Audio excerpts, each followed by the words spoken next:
السلام عليكم خوتي، تبارك الله عليكم. هذا الكسب الثالث اللي تلاقيتو اليوم، حتى هما كيشكيو من هذا السوق، هذه الاغنام، هذا الشيء اللي طاحت الثمن ديالها. واش غادي تقول لنا السي عبد العالي في هذا السوق ديال اليوم نظرا للاسواق اللي فاتت؟ السلام عليكم ورحمه الله وبركاته. تبارك الله عليكم. بعد اول حاجه بعد يعطيك الصحه سي ايمن على هذه الاستفاده نتاع هذا الكساب مسكين اللي راه مضرور وراه مهيضر صراحه.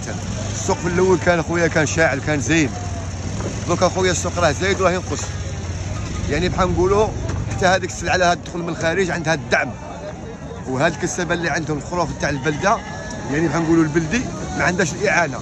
حنا كنا عطانا غير ديك الاعانه اللي يديوها هذوك اللي يجيبوها وهذوك المستوردين، يعني بحال نقولوا الفلاح غادي يتشجع. حنا واش رانا نطلبوا كيما شجعتوا هذوك حتى حنا شجعونا. شكون اللي عنده الاولويه؟ واش الكساب اللي هنا ولا هذا اللي غادي غير تجيب الفلوس حتى هو ويجيب هذاك اللي السلعه انت كيقولها؟ ولا لا خويا امين؟ معقوله لا رانا شوف الناس خرجت ما باعت ما والو.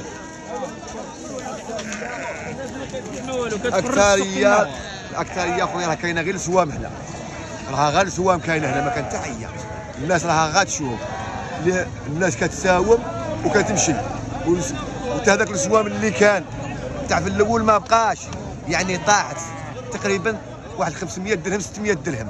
ولهذا كنطلبوا من الدوله ديالنا هو كتشوف لنا واحد الانتفاضه لهذا الكساب ولهذا الفلاح البسيط بعين الاعتبار. والسلام عليكم سيدي علي. ونتمنوا تبارطاجوا معنا الفيديو كما شفتوا معنا، وما تشوفوا كما هي. راه البواران، يعني راه البواران، وهذه بحال نقولوا وسطنا بحال الشمته. الناس يعاونوها يجيبوا هذا الخروف نتاع اسبانيول ويجيبوا الخروف تاع رومانيا. هو اللي دار هذا الشيء، هذا هو اللي راه غادي يدير، وغادي مازال تكون مفاجاه السوق اللي وقت السوق الجاي. لحقاش يقول لك السوق هو سوق عين بني مطهر هو الاكبر سوق في المنطقه الشرقيه وتقريبا كاع الجهه. السوق يقول لك هرس القرون. السوق الجاي راه غادي تكون لا حول ولا قوه الا بالله. تقريبا حاليا درك انا سولت الاثمنه راه وصل تقريبا الخروفه 1085، يعني 1000 درهم و800 درهم الخروفه، وثمن الجمله 1500 درهم، يعني الخروفه هذه اللي راه واصله حاليا، وزاد قدرت تطيع عاد.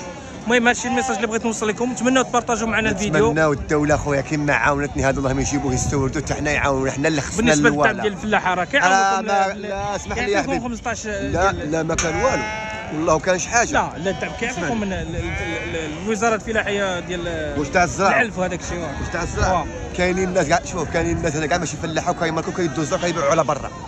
وهذا هو المشكل. خاص تكون مراقبه لهذاك الشيء. هذا كذاب، خاص تدار واحد اللجنه اللي تشوف هذا السيد واش عنده، شحال عندها مخروفه، شحال عندها خويا محاول ولا لا ودعم. ماشي معقوله. بحال الناس هادو تلقاهم كاع عندهم وظيفه اخرى وكيستغلوا هذو وكيشروا هذا الزرع هذا وكيبيعوه ثمن اخر. هذا الزرع المدعم. فلهذا السلام عليكم. تحياتي لكم. السلام.